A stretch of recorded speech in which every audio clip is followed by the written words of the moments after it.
everyone. I am privileged to welcome you all in third edition of Foreign City Literature Festival, organized by SGR Knowledge Foundation in association with GS Raisoni, powered by Raisoni Nutsov Institution, a platform that celebrates wisdom, experiences, narratives, and notions from all walks of life. Having said that, it is thrilling to be here with you all today. I am genuinely delighted to be your anchor for today's session. Arogya Sanvad, where we have Ms. Rekha Divekar ma'am in conversation with Ms. Manjuja Joshi ma'am. Ms. Rekha Divekar ma'am is a MSc first class in organic chemistry and a lecturer at Satya College, while Pali, retired in 2010 after 35 years of service and is also practicing organic farming at Sonave, near Safari, just outside Mumbai. Post her retirement, she has been giving talks and conducting workshops on topics like chemistry in kitchen, yoga and ahar. Staying youthful forever, slimmer waist and fuller life, etc. across India and abroad. Her recent talks were at Bhabha Atomic Research Center, Mumbai, Mumbai Police Gymkhana, Mumbai, Saki Group, Brimton, UK. It is an honor to have you with Ms. Rekha Divekar ma'am, and this gets even more delightful as we have Ms. Manjuja Joshi ma'am, who will be in conversation with her as a moderator. Ms. Manjuja Joshi ma'am, working in media for the last 15 years. She has done post-graduation in mass communication. She is a senior correspondent of Maharashtra Times. She is also working in the profile of handling cultural and entertainment activities of the city. She is winner of Enterprises Badminton Championship. I once again welcome you, ma'am, and I welcome you both of you also. Now, my dear audience, you are about to experience a conversation between extremely dynamic individuals. So, without skipping a moment, I humbly invite Ms. Manjuja Joshi ma'am to lead us ahead. Please give a round of applause.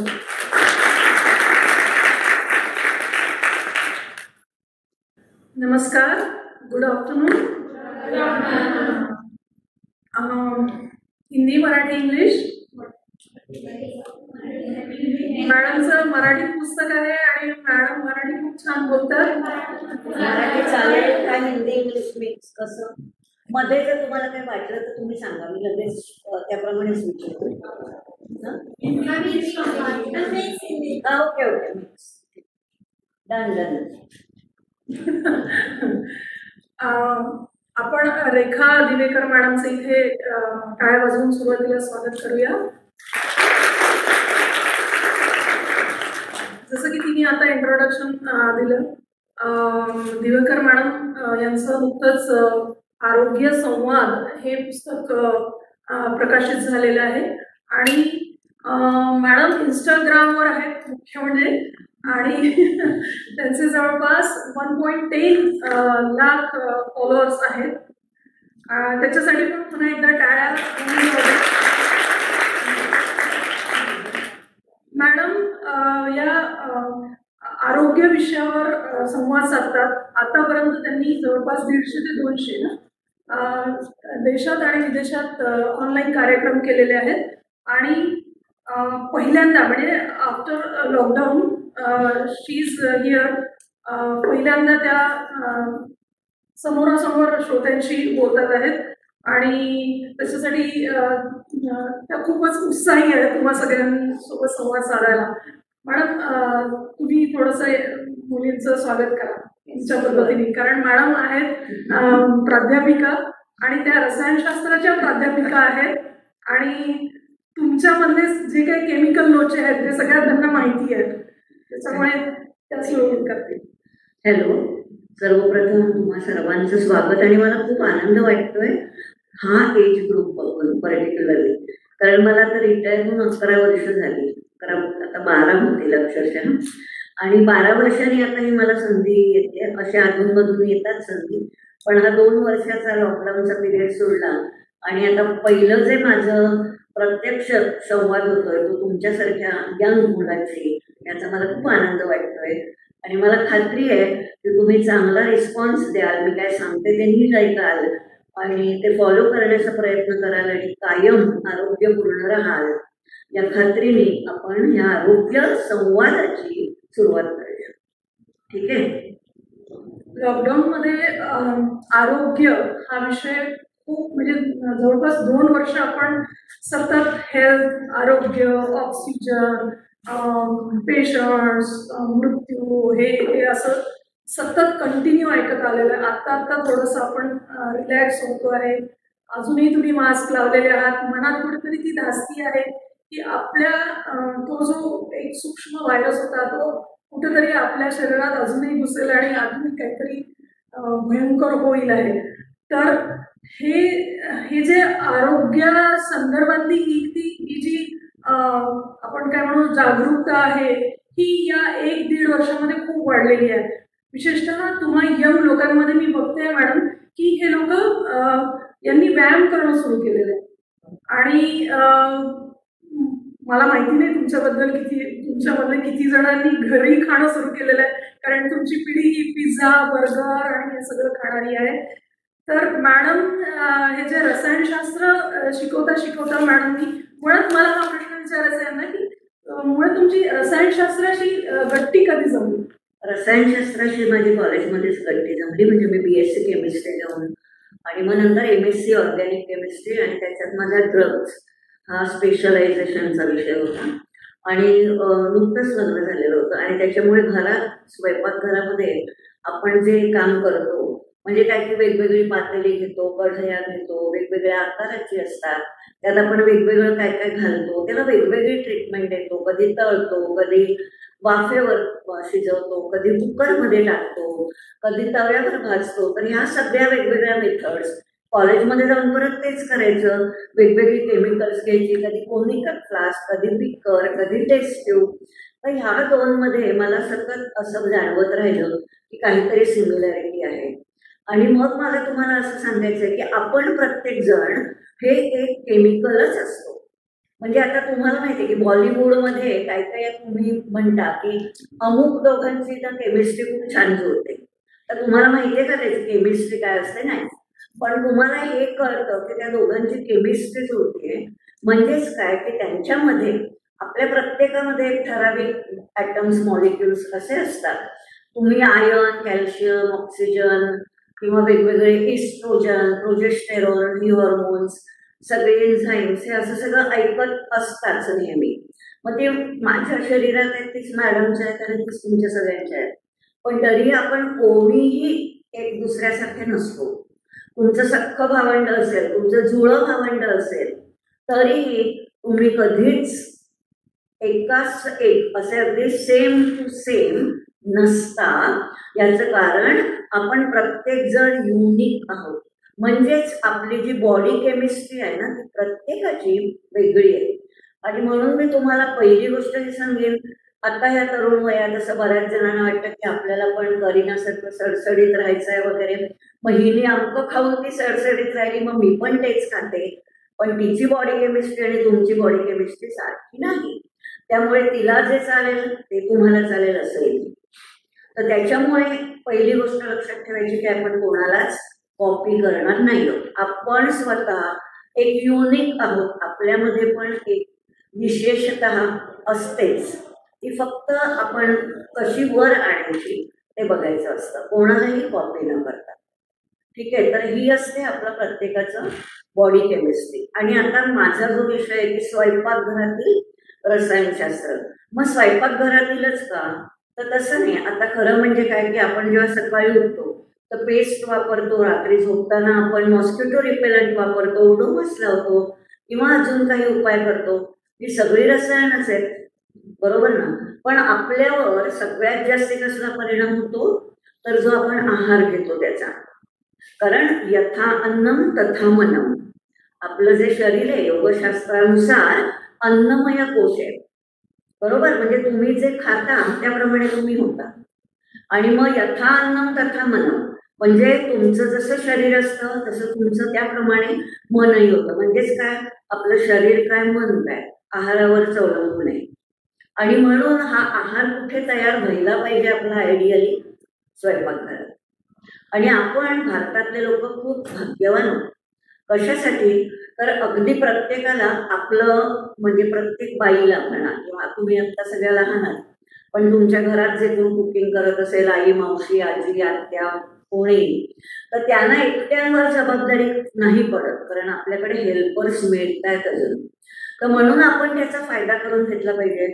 आणि आपण आपल्या स्वयंपाकघराचा जास्तीत जास्त उपयोग केला पाहिजे, तरच आपलं आरोग्य चांगलं राहतं.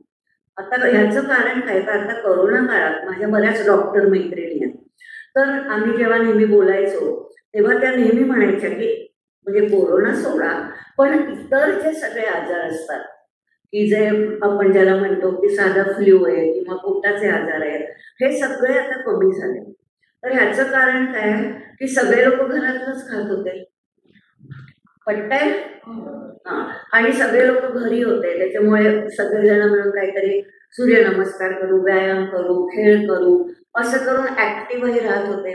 आणि त्याच्यामुळे या दोन्हीचा संगम होऊन काय रिझल्ट मिळाला आपल्याला की लोकांना चांगली हेल्थ, म्हणजे म्हणतात ना ब्लेसिंग इन द डिस्गाईज, म्हणजे एखादी चुकीची वाईट गोष्ट होते पण त्यातून आपण काहीतरी चांगलं शिकतो, बरोबर आहे. तर तसा कोरोना आला, पण तुम्ही सगळ्यांनी काय शिकलं की आपलं चांगलं खाणं हे फार महत्वाचं आहे, बरोबर आहे ना. तर ते चांगलं खाणं, व्यायाम, चांगली झोप, हे सगळं फार महत्वाचं असतं. किचन हिंदी में बात करनी है, ठीक है, हिंदी में बात तो ओके। ये जो आपका केमिस्ट्री जो है वो किचन में कैसे, किचन में केमिकल कैसे आ रहे अभी हैं? देखो, जब कहाँ केमिकल है एवरीवेयर, अभी जब आप सब लोग उठते हैं तो सुबह उठ के क्या लेते हो, पहिली चीज पाणी. कशामधून पिता, from where, in which type of glass you drink water? Stainless steel. How many of you are using this bottles? एकच वर, बाकी कोणी नाही. Every one of you, you never use this, sometimes you use this. Yes. So now even तो माझ्याकडे हे आहे, मुझे ये मिल रहा है, मुझे पता है कि मुझे मिलने वाला है, फिर भी मैं ये लाई हूँ. इसका क्या रीजन है? क्योंकि जो बोलते हैं ना, जो हम प्रीच करते हैं उसका प्रैक्टिस करना चाहिए. तो मैं सबको बोलती हूँ कि प्लास्टिक बिल्कुल मत यूज करो. क्यों नहीं यूज करो? आप लोगों के लिए बहुत ही इम्पोर्टेंट है, सब यंग जनरेशन के लिए. ये जो प्लास्टिक है, इसके पानी में जेनो एस्ट्रोजेंस, ओके, जेनो एस्ट्रोजेंस नाम का एक केमिकल है, वो ये पानी के अंदर जाता है. और ये अपने शरीर में आप सब साइंस के स्टूडेंट्स हो मेरे हिसाब से, तो आप सबको पता होगा कि what is the main important hormone in females? Oestrogen and then progesterone. थोड़ा सा जो मेल्स होते हैं उनमें प्रोजेस्टेरॉन का प्रपोर्शन ज्यादा है, फीमेल्स में एस्ट्रोजन का. अभी जब हम इससे पानी पीते हैं तो हमारे शरीर में जेनो एस्ट्रोजन जाते हैं और अपनी बॉडी है वो कंफ्यूज हो जाती है कि मैं अभी क्या यूज करूं, ये एस्ट्रोजन यूज करूं या जेनो एस्ट्रोजन, क्योंकि उनका जो केमिकल स्ट्रक्चर है वो बहुत सरीखा है. और इसलिए ये बहुत जरूरी है कि हम लोग कभी भी प्लास्टिक में पानी नहीं रखें और नहीं पिए. और कौन सा भी अच्छे क्वालिटी का, कौन सा भी ब्रांड का आप प्लास्टिक लो और 3 साल के बाद उसका इनसाइड आप देखो, वो चेंज होता है या वैसे के वैसे रहता है? चेंज होता है. स्टेनलेस स्टील का होगा तो वो वैसे के वैसे रहेगा, ग्लास होगा वैसे के वैसे रहेगा, लेकिन प्लास्टिक होगा तो चेंज होगा. क्यों चेंज होता है? क्योंकि अंदर से केमिकल्स उसमें जाते हैं जिनका नाम है जेनोएस्ट्रोजन. सो इसलिए कभी भी ये यूज नहीं करना. फिर स्टेनलेस स्टील आप यूज करते हैं, बहुत अच्छी बात है, ग्लास भी चलेगा. फिर भी अभी copper and silver are most important. आपके घर में कॉपर का कुछ हो, ग्लास, कॉपर का जग हो, तो उसमें आप पानी भर के रखो और उसमें से आप पानी पीने लगो. अभी आपको आयोनाइज्ड वाटर मिलेगा. यदि आप सिल्वर में स्टोर करेंगे तो सिल्वर आयंस हो गए, कॉपर में स्टोर करेंगे तो कॉपर आयंस हो गए. इसका क्या फायदा है? आप सब NCDs, नॉन कम्युनिकेबल डिसीजेस से दूर रहोगे. क्या है ये non communicable diseases? Non communicable diseases मतलब ये कि जो मैं मैडम को हाथ लगाएगी, उनके पास जाएगी, हमारा श्वास जो है एक्सचेंज होगा, फिर भी कुछ फर्क नहीं पड़ने वाला है, उसको बोलते हैं नॉन कम्युनिकेबल. मतलब हमारी जीवन शैली, हमारी लाइफस्टाइल से जो होते हैं उनको बोलते हैं non communicable diseases. Can I request all of you come this side ना, सो मुझे लगता है कि मैं आप लोगों को देखती नहीं हूँ, तो इधर आओ। जैसे मुझे क्लासरूम ही लग रहा है कि मैं ऐसे स्टूडेंट्स को शिफ्ट करती सी तो सेम टाइप। तो कॉपर और सिल्वर में करने से वो जो आप आइए, जो पानी आप पीते हैं तो उसमें सिल्वर कॉपर आयंस हो गए। इसका इफेक्ट क्या होगा कि हमारे शरीर में होमोसिस्टिन नाम का एक केमिकल होता है, वो बैलेंस रहता है। और जब होमोसिस्टिन बैलेंस रहता है तो क्या होता है, हमको ब्लड प्रेशर, इंसुलिन इनसेंसिटिविटी जैसे प्रॉब्लम्स कभी भी नहीं आते। और जो एस्ट्रोजन का जो मैंने प्लास्टिक का बोला, ये आपके लिए बहुत इंपॉर्टेंट है, क्योंकि अभी पीसीओडी और पीसीओएस का जो प्रपोर्शन है यंग गर्ल्स में वो इतना बड़ा है। और one of the main reasons is the use of excess of plastic in the kitchen. हमारे टाइम में और इनके टाइम में भी यंगर देन मी इतना प्लास्टिक नहीं था जितना आज है। तो पहली चीज आप ये करो कि आप घर जाके अपने घर में जो किचन जो समझते हो वो रीअरेंज करने को बोलो किचन, और प्लास्टिक हटाओ। और आप भी ऐसा एक कॉपर का छोटा बॉटल लेके पर्स में लेके घूमो, और किधर भी आपको यदि इसका ऑफर होगा तो ना बोलो और ये निकालो पर्स से, ठीक है। तो ये हो गया अपना पानी पीने का भी कितना इम्पोर्टेंस है। मतलब मैं छोटी छोटी चीजें बताती हूँ जिसका बहुत बड़ा इम्पोर्टेंस होता है। तो अभी नेक्स्ट पार्ट विल बी कि कुकिंग वेसल्स कौन से यूज करने चाहिए। तो मैं ये दो चीजें आपको बताना चाहती हूँ कि एल्यूमिनियम कभी भी यूज मत करो, क्योंकि जो आपके लिए इम्पोर्टेंट है यंग एज के लिए वो आज मैं बोलने वाली हूँ। क्योंकि जब हम एल्यूमिनियम यूज करते हैं तो थोड़ा सा एल्यूमिनियम हमारे शरीर में जाता है। आपको केमिकल रिएक्शन पता होगा कि जिंक का जो प्रॉपर्टी है और aluminium, when aluminium and zinc react with one another, aluminium replaces zinc, displacement reaction होती है, ओके। और जिंक की जगह एल्यूमिनियम लेता है, मतलब हमारे शरीर में एल्यूमिनियम ज्यादा हो गया, जिंक कम हो गया। जब जिंक कम होता है तो क्या होता है, पीसीओएस पीसीओडी का चांसेस बढ़ते हैं। ये तुम्हारे लिए और बाकी सब लोगों के लिए इंसुलिन इनसेंसिटिविटी बढ़ती है, मतलब इंसुलिन ठीक तरह से काम नहीं करता।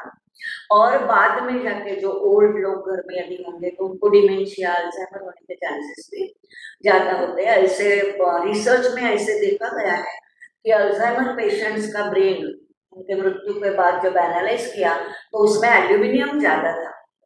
तो इसलिए एल्यूमिनियम फॉइल में कभी भी रैप करके आप कॉलेज में मत जाना, बोलो घर में मुझे स्टेनलेस स्टील का डिब्बा चाहिए, ठीक है। So that is the importance of aluminium. I mean not, don't use aluminium. Similarly don't use Nirlep that is coated, you know ना, कोटेड जो अभी निर्लेप के जो तवा मिलता है या कढ़ाई मिलते हैं, हार्ड कोट होता है, वो क्या होता है, पॉलीटेट्राफ्लोरोइथिलीन, टेफ्लॉन जो होता है उसका अंदर से लेयर होता है।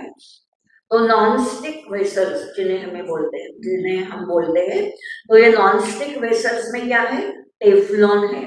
और यदि हम इसमें कुकिंग करेंगे तो क्या होगा, जब हम हीट करेंगे तो वो एक ऐसा स्क्रैच आता है, you can see a scratch, but we don't throw, because our policy, we Indians, we are not having use and throw policy. We keep on using till we get full पैसा वसूल, ऐसा हमारा एक आदत होता है। तो ये पैसा वसूल में जाके हम लोग क्या करेंगे, चलो यूज करते हैं, टिल वो सब पूरा सफेद हो जाता है, वाइट हो जाता है।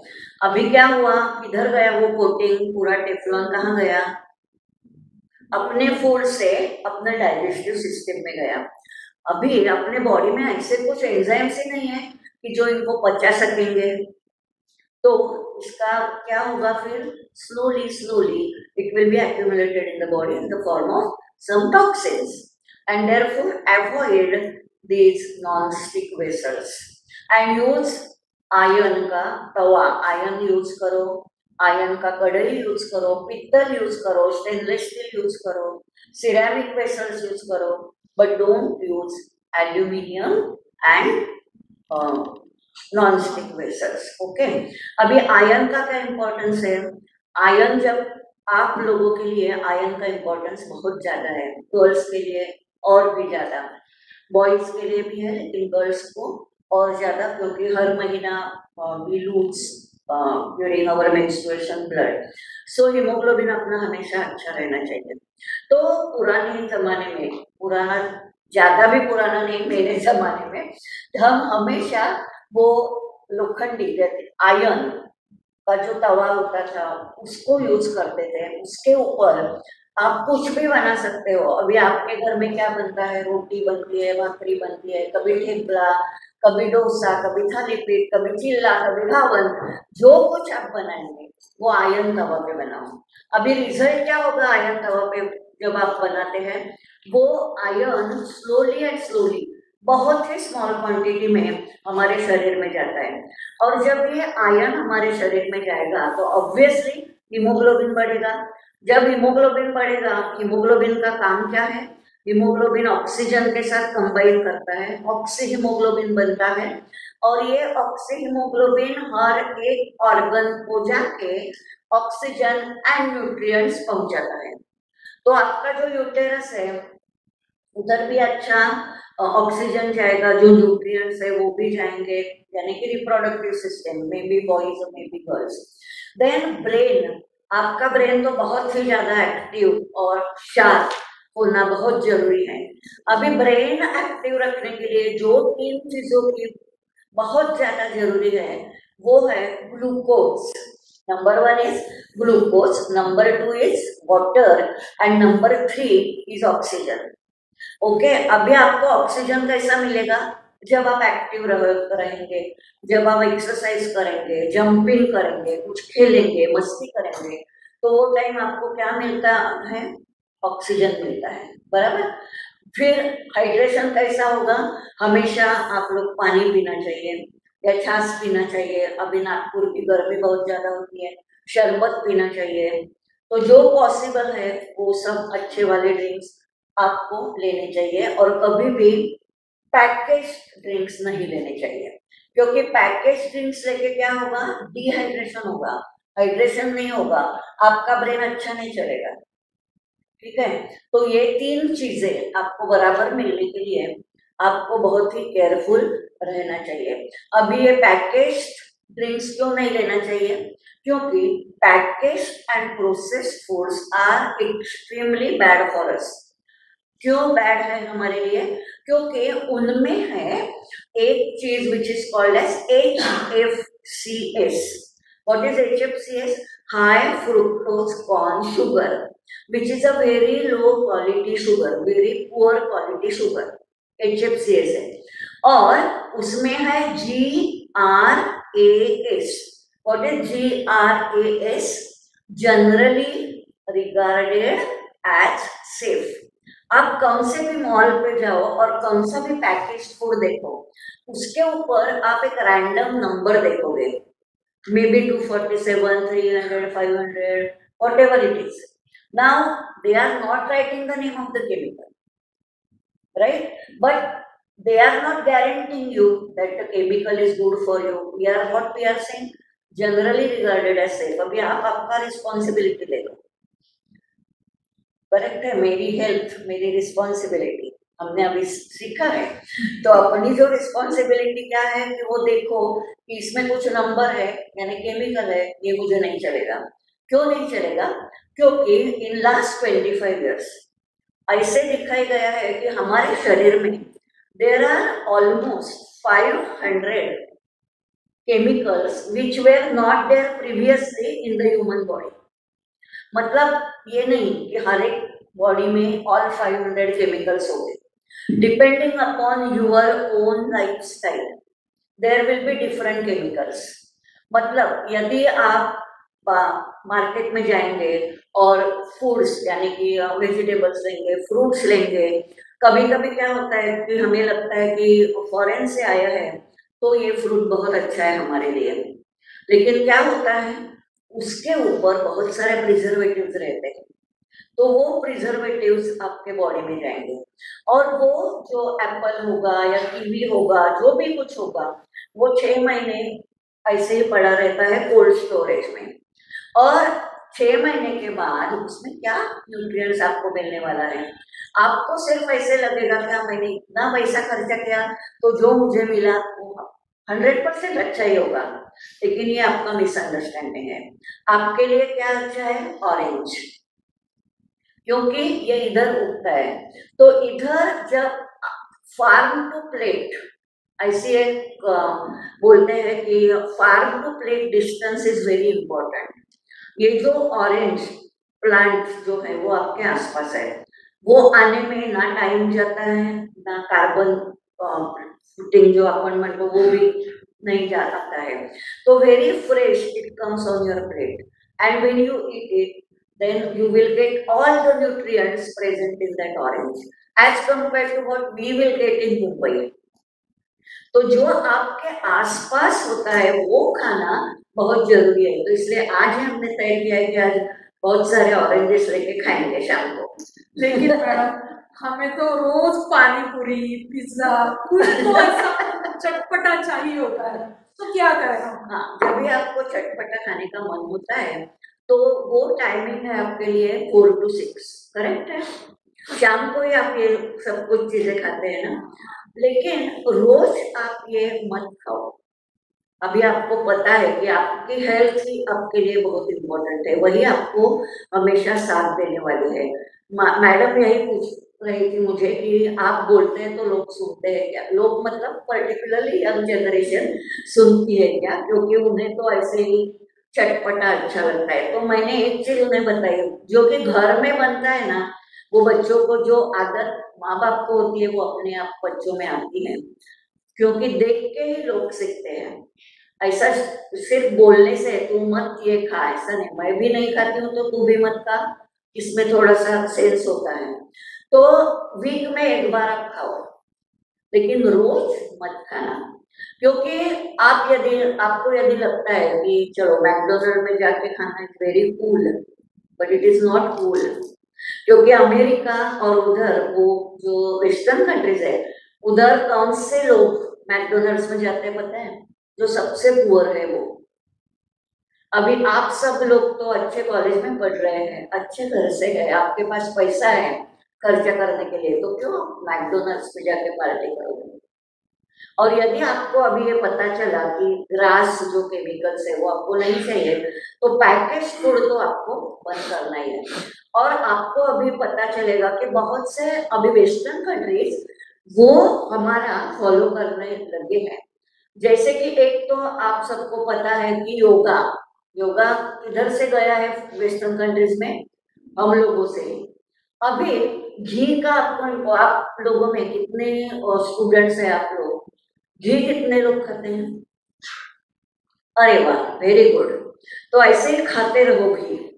क्यों घी खाते रहो? क्योंकि अपने ऋषि मुनि ने भी बोला है, यथा जीवेत सुखम जीवेत, ऋणम कृत्वा घृतम पिबेत। मतलब जितने दिन आपको you are on this planet आप सुखी रहो, और यदि सुखी रहने का मंत्र क्या है? ऋण भी आपको यदि चाहिए तो ले लो, किसी से ले लो पैसा, लेकिन घी तो जरूर पिओ। तो मराठी इथे जी मुलं आहेत त्यांच्यासाठी मी सांगते, तूप दाखवी रूप अशी मराठीत एक म्हण आहे। तूप दाखवी रूप मतलब क्या है कि जो लोग घी खाते हैं उनके चेहरे पे ग्लो आता है। ऐसा नहीं कि अभी रूप मतलब क्या, नोज ऐसा स्ट्रेट होना चाहिए। तो मैडम सबसे ज्यादा दूध खाती होगी है ऐसा, ये तो पक्का है ना। तो और घी से बुद्धि भी अच्छी हो जाती है, इंटेलिजेंस बढ़ता है। और यदि आपको ये भी पता होगा कि आपका जो बॉडी का हेल्थ है वो आपका स्पाइन के ऊपर रहता है। So in Marathi there is also one proverb which says that तुपातल्या वातीसारखी ताट आमची काकू किंवा माझी आई किंवा मी स्वतः मी म्हणेन की तुपातल्या भातीसारखी ताट. मतलब क्या, यदि ऑइलमध्ये आपण जर तेलामध्ये भात घातली तर ती अशी होते लगेच, पण तुपात घातली तर अशी राहते. मग तुम्हाला कसं राहायचंय, असं का असं असं राहायचंय ना. मग आईचं ऐका किंवा आजी कोण जे तुम्हाला सांगत असेल तूप खा, तर तुम्हाला ते खाल्लं पाहिजे, कारण तुमचं रोपही चांगला निखार येईल आणि बुद्धी पण चांगली राहील, तुम्ही शेवटपर्यंत आठ पण राहाल. इतके फायदे मिळणार असतील तर का नाही खायचं तूप. So you must eat ghee, that is one thing. आणि आता मी तुम्हाला सांगते की वेस्टर्न कंट्रीज भी अभी हमें इस चीज में भी फॉलो करने लगे हैं. अभी सबसे ज्यादा जो गूगल किया गया है अमेरिका में वो है हाउ टू प्रोनाउंस घी. उसका सबसे ज्यादा गूगल किया गया है अमेरिका में. और अमेरिका में जो क्लीवलैंड सेंटर है, वो जो हार्ट का कॉलेज है, हार्ट सर्जन्स उधर काम करते हैं. इधर के बहुत रिच एंड सेलिब्रिटीज उधर जाते हैं. बट उन लोगों ने अभी एक पोस्टर निकाला है और उसमें उन्होंने ऑल गुड क्वालिटीज ऑफ घी दिए हुए हैं, starting from anti-aging to antiviral, antifungal, and enhancing your beauty and enhancing your memory and whatnot. So पूरा पोस्टर उन लोगों ने निकाला है. पहले वो लोग उसको क्लैरिफाइड बटर बोलते थे, अभी वो लोग उसे घी से बुलाने लगे. तो देखो, और बीच में क्या हुआ था, 40 साल पहले अमेरिका ने डिक्लेयर किया कि all saturated fats are bad for health. और हमारा ऐसा विश्वास है कि जो इंग्लिश में बताया गया, जो वेस्टर्न कंट्रीज में बोला, वो तो सही ही होगा. हम जो मराठी में संस्कृत में बोलते हैं उसको कुछ इम्पोर्टेंस नहीं. ऐसा खुद को ही इंफीरियरिटी कॉम्प्लेक्स देते हैं बहुत सारा. और इसका कारण बाद में after 40 years they have only declared, and on Time magazine it has come on the cover page, that we were completely wrong when we said that all saturated fats are bad for health. But unfortunately ये सब information हम तक नहीं आती है, और इसके लिए हम लोग ऐसे उनको फॉलो करते रहते हैं. तो ये खाना, तो मैंने बोला ना, अभी आप रोज बाहर खाओगे, मैकडोनल्ड जाओगे रोज और यदि आपका बर्थडे हो या कुछ ऐसा, आपने अच्छा कुछ अवार्ड मिला है, कुछ भी अच्छी चीज आपके लाइफ में हो, तो आपको जो चीज बहुत अच्छी लगती है वो घर में बनाने को इंसिस्ट करो आप लोग. क्योंकि जो अपने किचन से खाने से जो न्यूट्रिशन मिलेगा वो कौन से भी, क्योंकि अब यदि आप टूर पे जाओ, इधर भी 5 स्टार होटल में जाके रहो, 8 दिन के बाद घर आओ, फिर आपको लगता है कि वापस अभी जाके पास्ता खाती हूँ या पिज्जा खाती हूँ, लगता है नहीं. तो फिर क्या खाऊं ऐसा लगता है, डाळ खिचडी किंवा वरण भात, आमटी भात, असंच सगळं वाटतं ना. तुम्हाला पण तरुण असलात तरी 10 दिन अगर आप साउथ इंडिया में घूमने गए तो 10 दिन अगर आप इडली डोसा खाएंगे तो 11वें दिन आपको घर में आके खिचड़ी ही खाने की इच्छा होती है. तो ये जो है ना, ये आपको क्यों ऐसा लगता है, क्योंकि this is our comfort food. और जो ट्रेडिशनली हम खाते आए ना, हमारे जीन्स वैसे ही बनते हैं, और इसलिए हमको वो खाने में ज्यादा मजा भी आता है और उससे हमें ज्यादा न्यूट्रिशन भी मिलता है और हमारी सेहत भी उससे अच्छी रहती है. सो इसलिए ट्रेडिशनल खाओ, सीजनल खाओ, रीजनल खाओ. अभी हम मुंबई में जाके क्या खाएंगे, तो मुंबई में केला बहुत मिलता है, चिक्कू मिलता है, वो उधर खाने का है. अभी सब जगह मुंबई ऑयल का भी बहुत लोग पूछते हैं, तो ऑयल सिंगदाना या तिल हम लोग खाते हैं. यदि आप साउथ इंडिया में जाओ तो कोकोनट, क्योंकि उधर बहुत कोकोनट होता है. और यदि आप नॉर्थ इंडिया में जाओ तो कौन सा, सरसों का तेल, बराबर है ना. तो हमें कुछ ऐसा एक्स्ट्रा ब्रेन लगाने की जरूरत है. इधर जो मिलता है वो खाओ और खुश रहो. अभी ऑलिव ऑयल इतना ज्यादा उसका फर्स्ट हो गया था.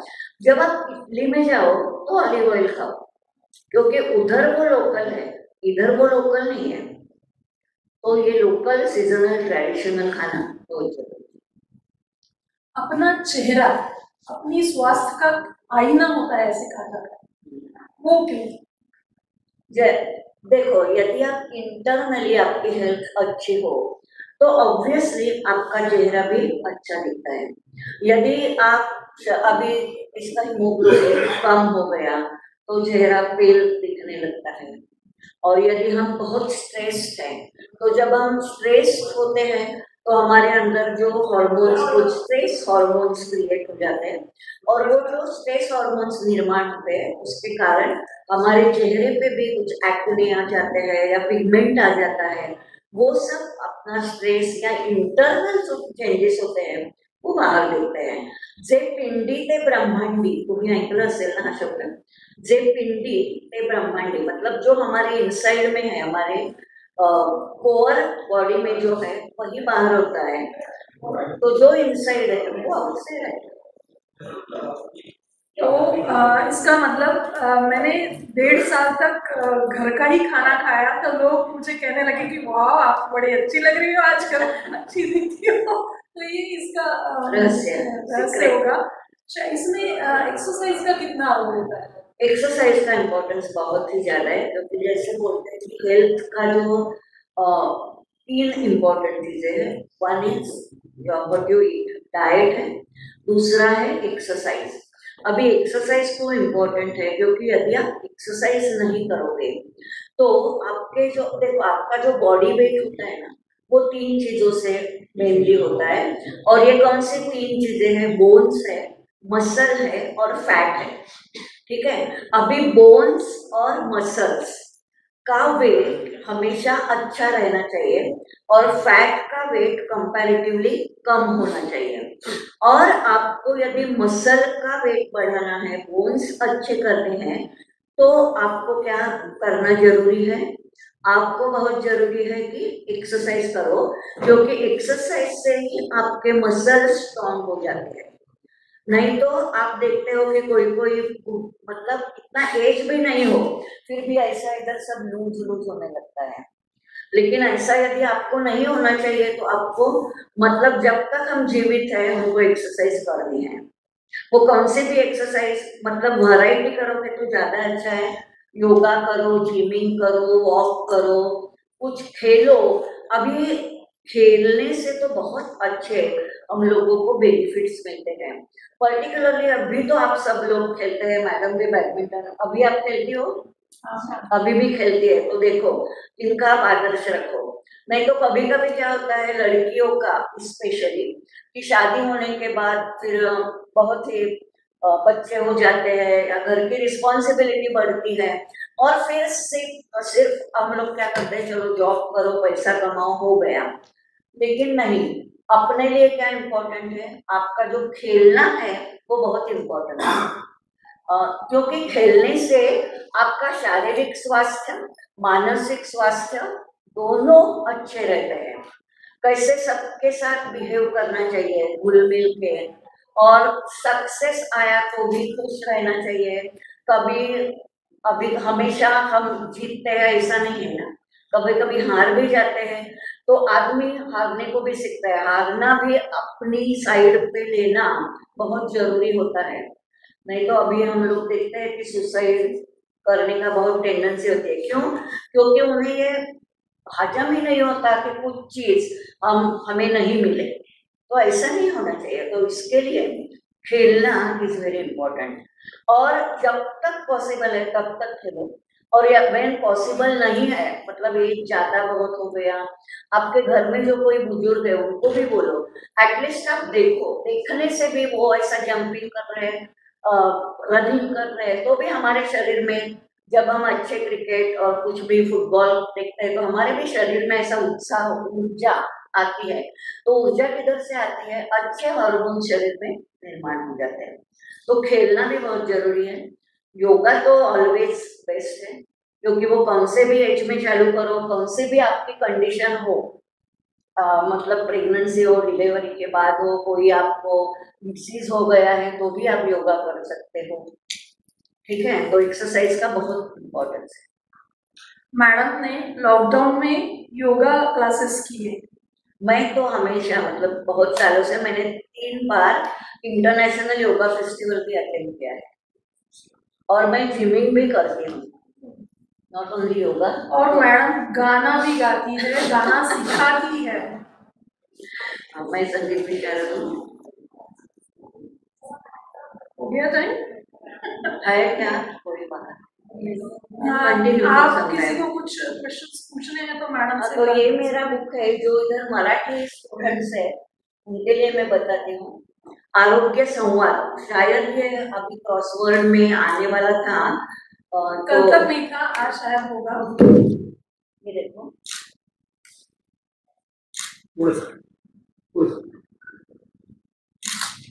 Thank you. मैडम, सैचुरेटेड और अनसैचुरेटेड फैट में क्या अंतर है, और नहाने के बाद जो ऑयल लगाने के लिए बोलते हैं गिला में, कौन सा ऑयल लगाएंगे? अभी आप सैचुरेटेड फैट्स जो होते हैं वो सॉलिड्स होते हैं, मतलब जो घी है वो सैचुरेटेड फैट होता है, और जो ऑयल्स होते हैं ना उनमें अनसैचुरेटेड सैचुरेटेड ऑयल्स दोनों होते हैं, लेकिन उनमें अनसैचुरेटेड का प्रोपोर्शन ज्यादा होता है, उसके लिए वो लिक्विड फॉर्म में होते हैं। और शरीर को ये दोनों की जरूरत है, अनसैचुरेटेड ऑयल्स और सैचुरेटेड ऑयल्स दोनों की जरूरत है, इसलिए घी भी इस्तेमाल करो, और जो वेजिटेबल्स हम लोग ऑयल में बनाते हैं ऑयल का भी इस्तेमाल करो। डालडा नहीं यूज करो, वो सैचुरेटेड में आता है क्या? सैचुरेटेड फैट है, इट इज नॉट जो बॉडी के टेम्परेचर में जाके पिघलेंगे नहीं तो वो तो जम जाएंगे आधा में। नहीं, वो डालडा नहीं यूज करने का, that is what I am telling you. Dalda hydrogenated होता है, हाइड्रोजनेटेड ऑयल है वो जो डालडा है, लेकिन मैं बोल रही हूँ सैचुरेटेड फैट मतलब आप घी खा सकते हो, घी जो आप घर में बनाते हैं, काऊ घी हो या बफेलो घी हो, आप कैशूज भी खा सकते हो, कैशूज में भी फैट्स होते हैं, और सिंगदाना भी खा सकते हो। ये all these three, coconut, all these are very good quality fats, वो खा सकते हो। और शरीर को, बॉडी को, जो त्वचा को जो ऑयल लगाना है वो आप कोकोनट लगा सकते हो, कोकोनट ऑयल शरीर में एब्सॉर्ब हो जाता है। तिल, आयुर्वेदानुसार तिल ऑयल, क्योंकि तिल जो है ना, नाम ही तिल से ही तेल ये नाम आया है, सो तेल बोलो तो तिल ही है, इसलिए तिल ऑयल भी चलता है, कोकोनट ऑयल भी चलता है, कभी कभी बादाम का ऑयल भी लगा दो वो भी चलेगा, लेकिन अभी गर्मी का सीजन है तो कोकोनट ऑयल, मतलब जब गर्मी हो तो कोकोनट ऑयल, ठंड में आप तिल का ऑयल लगाओ, बादाम का ऑयल लगाओ। ऑलिव ऑयल नहीं, ऑलिव ऑयल हमारा है ही नहीं। और किसी को क्वेश्चन है? अभी टाइम है? अच्छा, okay, so those who want to ask questions please lunch में आप एक दो ले सकती है, चलो। Ma'am, I wanted to ask one major problem जो मुझे दिखता है, even people who come from good families and eat healthy food, या सगळे भाज्या खातात, तूप खातात, सगळं खातात, but somehow I feel कि the absorption का थोड़ा problem असतो. You are eating everything but it's not getting absorbed. Good question. So this is called as micronutrient deficiency. This is very important for all of you. Micronutrients है B12, D3। कभी कभी क्या होता है ना कि हमारा B12 बहुत कम हो जाता है, स्पेशली ज्यादातर वेजिटेरियन लोगों का B12, if they are not eating well. B12 अच्छा रखना है तो आपको दही खाना चाहिए, छाछ पीना चाहिए, स्प्राउट्स खाना चाहिए, पिकल खाना चाहिए, तो B12 अच्छा रहता है। एंड D3, यदि B12 कम हो गया तो अपने जो बोन्स है वो बोन्स को न्यूट्रिशन नहीं मिलता है, और बोन्स का मेन इम्पोर्टेंट काम है कि ब्लड तैयार करना, तो अभी ब्लड तैयार नहीं होता है और हीमोग्लोबिन कम हो जाता है, मतलब ऊपर से लगता है कि हीमोग्लोबिन कम हो गया, लेकिन बेसिक क्या है, B12 डेफिशिएंसी।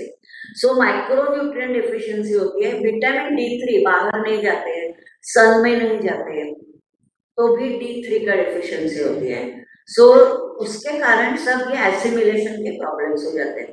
तो इसको मराठीमध्ये आपण म्हणतो ना की पहाड, म्हणजे एक डोंगर खोदून आपण एक उंदीर बाहेर काढतो, असं आपण एवढ्या साऱ्या टेस्ट करतो आणि मग निघतं काय तर B12चं injection. So micronutrient deficiency must be, मतलब ब्लड टेस्ट करो, फाइंड आउट करो, देन एसिमिलेशन विल बी।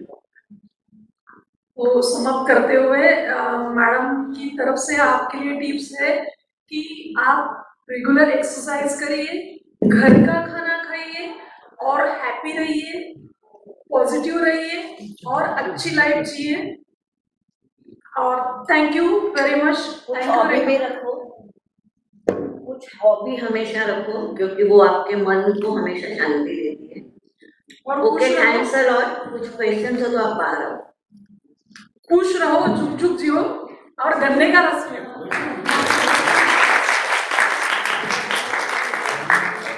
आज बरंच नवीन शिकायला भेटलंय. And also say no to plastic and start using copper. At the outset, I would like to thank Ms. Rekha Devika ma'am and Ms. Mandana Joshi ma'am for joining us today. We wish we get to hear all you again and be equally enlightened as we all are today. And for my dear audience, I am sure that after witnessing this conversation, you all are taking home an enriched perspective with you all today, just as I do. Thank you for joining us today. Until I see you again, this is Janvi Umre signing off.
Rhizome Group, a vision beyond.